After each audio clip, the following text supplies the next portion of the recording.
Hello दोस्तों, आप सभी का अपने YouTube चैनल मिशन जनजागृति पर स्वागत है। आज अपन जो जिला दर्शन की कड़ी को आगे की ओर प्रस्थान करेंगे।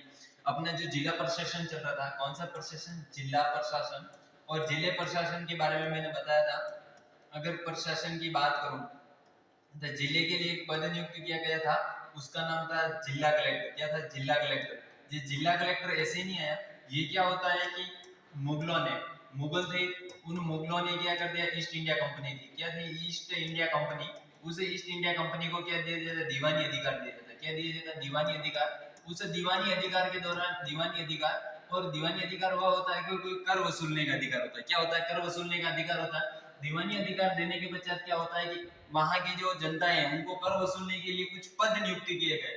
तो उनमें से एक कलेक्टर का पद नियुक्त किया गया, जिला कलेक्टर। और जिला कलेक्टर को अलग अलग नामों से भी जाना जाता है, जैसे दंड नायक हो गया, मजिस्ट्रेट हो गया, इन नामों से भी इनको जाना जाता है। जिला कलेक्टर की बात करूं, जिला जिला जिला है, इस जिले की उल्लेखना की मनु मनु का जो ग्रंथ है या रचना है, उसमें अपन को जिले का उल्लेख मिलता है। अगर मौर्य काल में बात करूं, मौर्य काल, और इस मौर्य काल में जिले को जनपद कहते थे, और जनपद कहते थे। और इस जनपद और इसके प्रमुख को राजुका कहते थे। क्या कहते थे? राजुका। तो ये चीजें आपको बात याद रखनी है, राजुका कहते थे।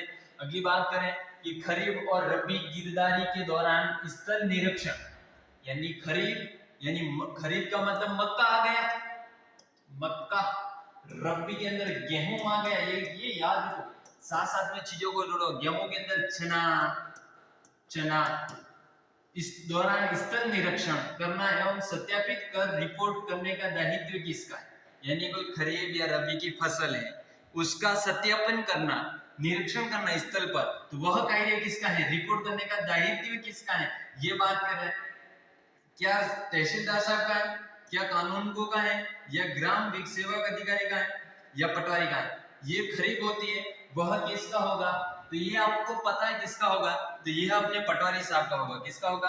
पटवारी साहब। अगर पटवारी की बात करूं तो पटवारी को किस जिले में नियुक्ति दी जाएगी? यह किसका काम होता है? राजस्व मंडल का काम होता है, राजस्व मंडल। और राजस्व मंडल की बात करूं तो ये कहाँ है? अपन देखते हैं। अ से अजमेर हो जाएगा, ए से अजमेर हो जाएगा। राजस्व मंडल है वहां पर देखने को राजस्व मंडल ने रावीरा नाम से एक त्रिमासिक पत्रिका नाम का लॉन्च किया था। रावीरा, क्या नाम था उसका? राजस्व मंडल द्वारा त्रिमासिक पत्रिका का नाम क्या था? रावीरा था। क्या था? रावीरा। इस राजस्व मंडल के बाद अगर अपन बात करें पटवारी, पटवारी ये इसमें क्या करता? पटवारी तो करता है, लेकिन राजस्व मंडल, और राजस्व मंडल की स्थापना कब हुई आपको ये कमेंट बॉक्स के माध्यम से बताना है। अगला क्वेश्चन देखते हैं। पटवारियों की नियुक्ति किसके द्वारा की जाती है? यानी पटवारी होते हैं, हाँ, पटवारियों की नियुक्ति किसके द्वारा की जाती है? क्या राजस्व मंडल द्वारा की जाती है, या जिला परिषद द्वारा की जाती है, या राजस्थान लोक सेवा आयोग द्वारा? ये तो करेंगे नहीं, इनमें से भी कोई नहीं। इसमें जो इनकी जो नियुक्ति है, नियुक्ति कौन करेगा? राजस्व मंडल, राजस्व मंडल अजमेर द्वारा। नियुक्ति कौन करेगा? राजस्व मंडल अजमेर द्वारा। अगला क्वेश्चन देखते हैं। पटवारियों का निम्न में से कौन सा उत्तरदायी नहीं है? यानी उत्तरदायी नहीं है, पटवारियों का कौन सा कर्तव्य कार्य उत्तरदायी नहीं? तहसील में उपस्थिति, ये हो गई नहीं, तहसील में उनको क्या लेना देना? तहसीलदार पर नियंत्रण, तहसीलदार पर नियंत्रण करना, तहसीलदार पर वो नियंत्रण को ग्राम सेवक पर नियंत्रण करना, अपने अधिकार क्षेत्र की अकाल रिपोर्ट प्रेषित करना। तो उत्तरदायी नहीं है। इसमें से क्या होगा? आप सोचिए, समझिए, और इसका आंसर अपने कमेंट बॉक्स के माध्यम से बताएं। अगला क्वेश्चन देखते हैं कि राजस्थान में कौन सी जगह पटवारी ट्रेनिंग स्कूल नहीं है? यानी मैंने बात का राजस्थान में पटवारी ट्रेनिंग केंद्र, राजस्थान में राजस्थान में पटवारी ट्रेनिंग केंद्र कितने हैं? 6। 6 की बात करूं, सबसे ऊपर जाएंगे श्री गंगानगर। कौन सा नगर? श्री गंगानगर। कौन सा नगर? श्री गंगानगर। अगर अपन श्री गंगानगर से इधर पश्चिम की ओर जाएंगे, जोधपुर में कहां देखने को मिलेगा? जोधपुर। जोधपुर में कहां देखने को मिलता है? जोधपुर में। अगर अपन पूर्व की तरफ जाएंगे तो अलवर में देखने को मिलेगा। कहां से? अलवर में। अलवर की एक झील है सिलीसेट, उसको रामसर साइड में घोषित किया गया है, सिलीसेट, और सिलीसेट को घोषित किया। दक्षिण की ओर जाएंगे तो उदयपुर, उदयपुर क्या हो जाएगा? उदयपुर। और कोटा हाड़ौती में जाएंगे, हाड़ौती क्षेत्र में तो कोटा हो जाएगा, कोटा हो जाएगा। फिर इधर जाएंगे टोंक हो जाएगा, तो ये अपन को याद रखना है, को नवाबों की नगरी कहते हैं, नवाबों की नगरी, नवाबों की नगरी, नगरी किसको कहते हैं? शिक्षा की नगरी किसको कहते हैं? कोटा को कहते हैं। कोटा को क्या कहते हैं? उदयपुर को जिलों की नगरी, जिलों की नगरी, जिलों की नगरी।